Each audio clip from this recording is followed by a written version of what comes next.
Police আমাকে ধরতেছে, আর কিন্তু শেখ হাসিনার অধীনে এই পুলিশ হত্যার বিচার হবে ইনশাল্লাহ বাংলার মাটিতে। বেশি দেরি লাগবে না। যশোরে আওয়ামী লীগ ও যুবলীগের ৩ নেতাকে আটক করেছে পুলিশ। তারা হলেন ফতেপুর ইউনিয়ন আওয়ামী লীগের সহসভাপতি আকরাম হোসেন, যশোর জেলা যুবলীগের কার্যনির্বাহী কমিটির সদস্য শেখ জাহিদুর রহমান লাবু এবং সদর উপজেলা যুবলীগের মাজারুল ইসলাম।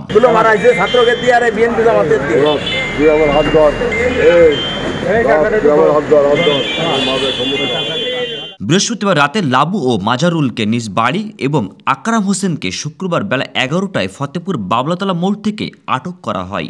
কোতোয়ালি থানার ভারপ্রাপ্ত অফিসার ইনচার্জ জানান, তাদের বিরুদ্ধে আওয়ামী লীগ সরকার আমলে অপরাধমূলক কর্মকাণ্ডের সাথে জড়িত থাকার অভিযোগ পাওয়া গেছে, সে কারণে তাদেরকে আটক করা হয়েছে। ডেস্ক রিপোর্ট, গ্রামের কাগজ।